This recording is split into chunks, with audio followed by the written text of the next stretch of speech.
Rukub. Apa itu rukub? Seseorang bertanya. Agak sulit menjawab pertanyaan itu hanya dengan menjelaskan arti kata. Rukub adalah bahasa Minahasa, terutama di wilayah Totembuan, untuk menyebut praktek memberi sesuatu untuk suatu kepentingan bersama. Pemberian secara sukarela. Ini bukan praktek transaksi. Saya memberi 1 liter beras untuk kebutuhan makan bersama. 1 liter dimakan 10 orang. Minahasa tidak cukup. Seseorang memberi uang Rp50.000 untuk suatu peristiwa duka misalnya. Di bangsal duka ada banyak orang. Uang sebanyak itu hanya cukup untuk beli 5 bungkus rokok murah. Bagaimana semua orang bisa menikmati makan bersama? Bagaimana perokok di bangsal duka itu bisa terlayani? Caranya adalah dengan rukub. Masing-masing anggota komunitas berpartisipasi untuk kegiatan bersama. Jadi 1 liter beras, uang Rp50.000 menjadi bermakna bagi kebersamaan karena setiap orang mengambil bagian dengan caranya masing-masing. Pada acara pesta perkawinan misalnya, ada semacam kewajiban bagi entah anggota keluarga besar atau anggota komunitas ketika hadir memberi rukub. Bentuknya bisa berupa natura atau juga uang.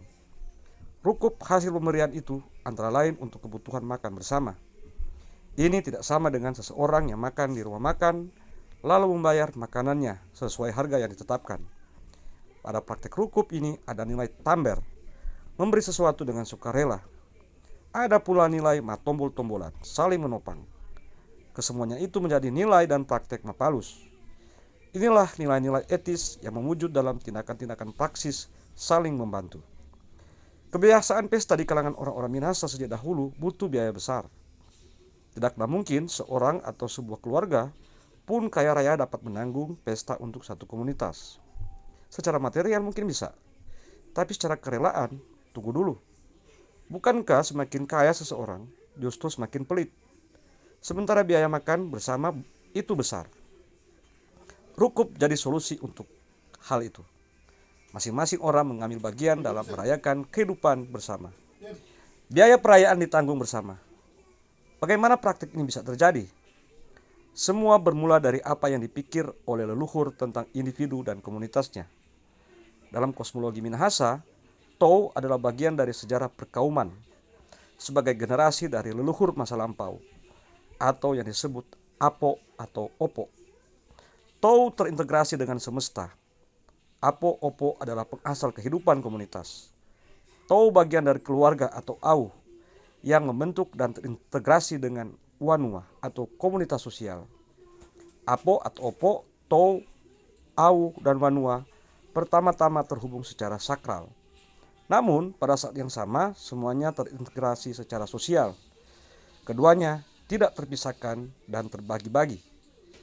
Karena semua membentuk suatu hubungan yang saling terintegrasi, maka kebutuhan ekonomi adalah urusan bersama. Tanah dimiliki secara kadakeran atau komunal. Pengelolaannya dilakukan secara mapalus. Rukub adalah praksis kehidupan yang bermapalus. Ia adalah daya bagi keberlanjutan hidup komunitas secara sosial. Semua orang yang terintegrasi secara sejarah, sosial, dan kultural religius membentuk suatu perkauman. Hidup saling berbagi adalah prinsip utama dari praktek rukub. Setiap orang memiliki hak bereksistensi.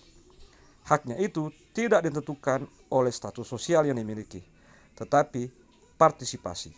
Makanya, rukub itu tentang memberi bukan untuk mengakumulasi modal bagi segelintir orang demi kekayaan, melainkan untuk mencukupi kebutuhan orang banyak.